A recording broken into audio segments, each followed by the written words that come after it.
ভাই এই সমস্ত প্রশ্ন করবেন না, আমরা খুব বিব্রত বোধ করি।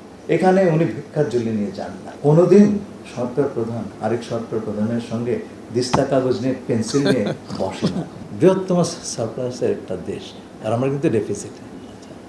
সেইখানে বসেছেন জনাব শি জিনপিংয়ের সঙ্গে, অফকোর্স ফরেন মিনিস্টার, কিন্তু সেই সঙ্গে ছিলেন finance minister, commerce minister and the governor of the central bank.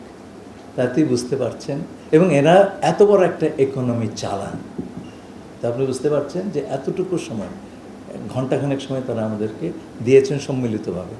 সুতরাং এই ভিজিটের সিগনিফিকেন্স আপনি শুধু এগুলো দেখলে বুঝবেন যে আগের ভিজিটগুলোর তুলনায় এটা কমপ্লিটলি একটা ডিফারেন্ট ভিজিট।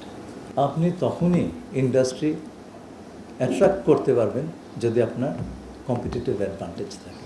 সেটা কস্টের উপর নির্ভর করছে, এবং কস্ট আবার নির্ভর করছে লজিস্টিক্সের উপরে।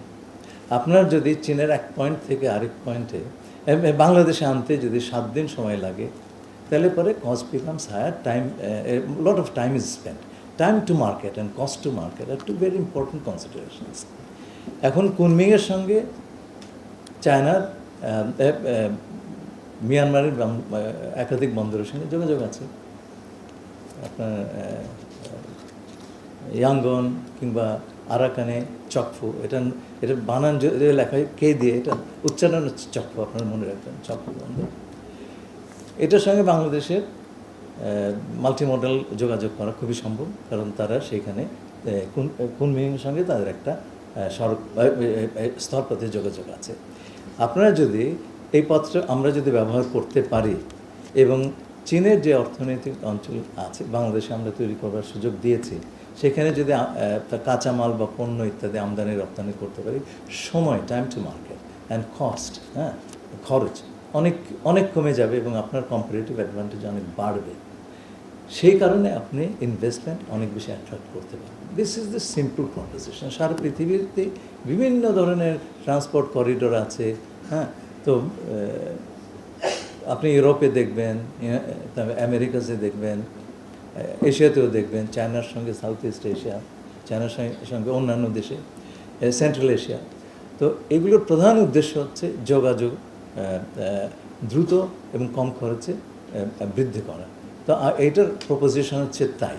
এইটা আমরা এক্সপ্লোর করছি, সিদ্ধান্ত তো অনেক পরের কথা, এটা আমরা এক্সপ্লোর করছি। আমাদের ইকোনমিক জোন ডেভেলপড হবে, ফ্যাক্টরি হবে, সেই পাশাপাশি আমরা লজিস্টিক্সটাও দেখব। এগুলো তো সমন্বিতভাবে হয়। So a very interesting idea has been floated. Both sides will look at it. এবং এটার প্রধান জিনিসটাই হচ্ছে আমরা পরিবহন খরচ এবং পরিবহন সময় কতটুকু হ্রাস করতে পারি, এবং বাংলাদেশের প্রতিযোগিতামূলক সক্ষমতা কতটুকু বাড়াতে পারি। আপনি নগদ প্রাপ্তির কথা বললেন, ভাই এই সমস্ত প্রশ্ন করবেন না, আমরা খুব বিব্রত বোধ করি। এখানে উনি ভিক্ষার ঝুলি নিয়ে যান নাই। এখানে গেছেন দুই দেশের সম্পর্কের অভিমুখ, তার কন্টেন্ট এবং তার উচ্চতা, ব্যাপ্তি এবং গভীরতা, এটা এস্টাবলিশ করার জন্য। বাকিগুলি পরে আসবে। কোনোদিন সরকার প্রধান আরেক সরকার প্রধানের সঙ্গে দিস্তা কাগজ নিয়ে পেন্সিল নিয়ে বসে না, ভিক্ষার ঝুলি নিয়ে যায় না। ভাই একটু আত্মসম্মান রাখেন। আমরা অন্য জায়গায় পৌঁছে গেছি, এটা বিশ্বাস করেন। এগুলো খুব বিব্রতকর প্রশ্ন।